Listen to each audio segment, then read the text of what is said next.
আজকে জয়েন করলো বোলপুর কলেজ এবং বিশ্বভারতী কলেজ, তারা আজকে তৃণমূল কংগ্রেসে জয়েন করলো। এরা কোন দল থেকে এসএফআই থেকে সব জয়েন। কি বার্তা দিলেন দাদা? তাদের মমতা ব্যানার্জির কাজকর্মে ভালো লেগেছে, মমতা ব্যানার্জির উন্নয়নে ভালো লেগেছে, উন্নয়নের সঙ্গে থাকতে চায় তারা। দাদা কালকে যাদবপুরের ঘটনা নিয়ে কাল যাদবপুরের ঘটনা নিয়ে কখন বলছি, কাল গোটা ওয়েস্ট বেঙ্গল জুড়ে বলে দাও।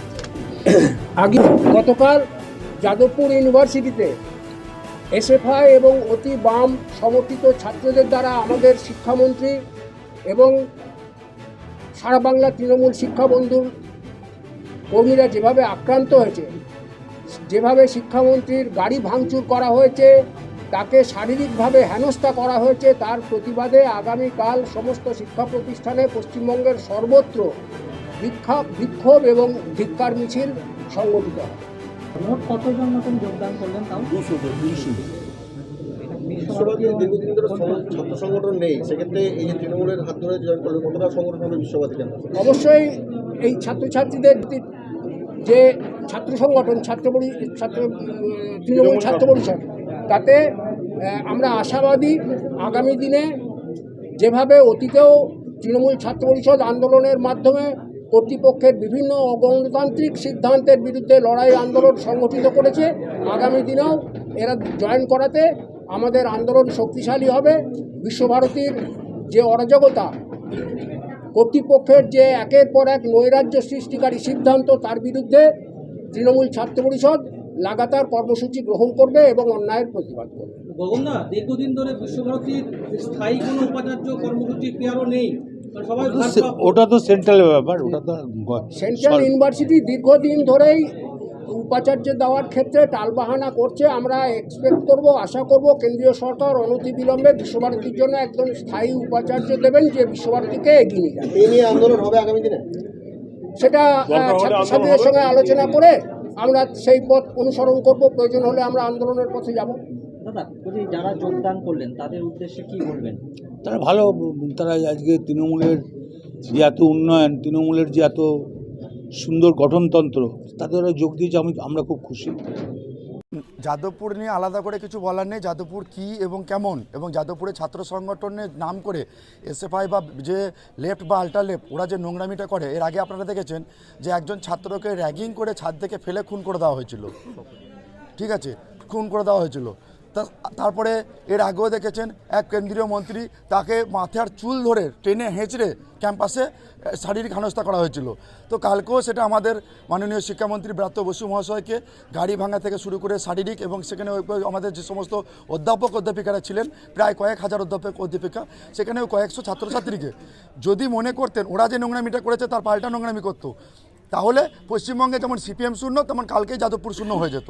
কিন্তু আমরা, মমতা বন্দ্যোপাধ্যায় যে একটা কথা বলেছিলেন, 11ই বিশাল সংখ্যক সিট নিয়ে ক্ষমতায় এসে যে বদলা নয় বদল চাই, সেই বদলে বিশ্বাসী বলেই কালকে যাদবপুর শান্ত থেকেছে, ওদের নোংরামি পড়েও। আর এখানে যে বীরভূমে অনুব্রত মণ্ডলের হাত ধরে যে এসএফআইয়ের একটা বিরাট শাখা সংগঠন পুরোটাই যুক্ত হয়ে গেল তৃণমূল কংগ্রেসে, মমতা বন্দ্যোপাধ্যায় উন্নয়নে সামিল এবং অভিষেক বন্দ্যোপাধ্যায় সেনাপতিতে সামিল হওয়ার জন্য। কারণ ওরা বুঝে গেছে, আপনারা ওদের বক্তব্য শুনেছেন যে বোলপুর এসএফআই নেতৃত্ব বলছে যে যারা আজকে জয়েন করেছে তারা কেউ এসএফআই এর কর্মী নয়। এই প্রসঙ্গে কি বলবেন? দেখুন, এটা তাহলে তাদেরকে সার্টিফাইড করতে হবে। দেখুন, একটা জিনিস সব জায়গায় আছে, সব দলে আছে, যখন কেউ বিপদে পড়ে যাবে, যখন কেউ দল ছেড়ে দেবে, তখন সে আমার কেউ নয়, ঠিক আছে, এটা নতুন কোনো কথা নয় গো, ঠিক আছে। তাহলে আজকে ওরা যে দলের কেউ নয়, সেটা এসএফআইয়ের শাখা সংগঠনের কোনো আরেকজন বলছে, তাকেই দেখবেন আবার কোনো দিন সিপিএমের কোনো বড় লিডার বলে দেবে ও আমার এসএফআইয়ের কেউ নয়। তো এদের এটাই খেলাটা চলে, যখনই এসএফআইকে কেউ মুখ ফিরিয়ে নেয়, তখন তারা বলে যে আমাদের কেউ নয়। এর আগেও আপনারা কিছুদিন আগে দেখেছেন যে আপনার পিছনে আছে সাগনিক লালা, তাকেও তো ওরা বলেছিল আমাদের কেউ নয়, কখন বলছে, এবং বলার পরের দিন আবার সাসপেন্ড লেটার পাঠাচ্ছে। তাহলে কেউ নয়, তাহলে সাসপেন্ড লেটার পাঠালো কেন?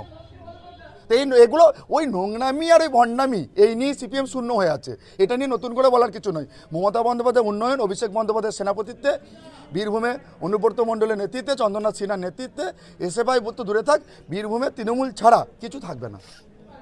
তৃণমূল যা দাবি করছে, এই 200 জন 400 জন যাই হোক না কেন, যারা আজকে তৃণমূল যোগ দিয়েছে তৃণমূল ছাত্র পরিষদে, এদের কেউ কোনো দিনই এসএফআই করতো না, করে না। গতকাল যাদবপুর বিশ্ববিদ্যালয়ে যে ঘটনা ঘটেছে, রাজ্যের শিক্ষামন্ত্রী যেভাবে গাড়ি চাপা দিয়ে ছাত্রছাত্রীদের খুন করতে চেয়েছেন, সেই ঘটনা থেকে নজর ঘোরানোর জন্যই এই সমস্ত নাটক এখানে হচ্ছে। এবং বোলপুর কলেজ এবং বিশ্বভারতী কোথাও এসএফআই করে এমন কোনো ছাত্র বা ছাত্রী তৃণমূল ছাত্র পরিষদ বা তাদের কোনো সংগঠনে যোগদান করেনি। এই ঘটনা সম্পূর্ণ কালকের ঘটে যাওয়া যে মূল যে ঘটনা, ছাত্রছাত্রীদের ওপর যেভাবে গাড়ি চালিয়ে তাদের খুন করার যে চেষ্টা হয়েছে, এই সম্পূর্ণ এই ঘটনা থেকে নজর ঘোরানোর জন্য এই সমস্ত চেষ্টা, এই সমস্ত মিথ্যে চেষ্টা এগুলো চলছে।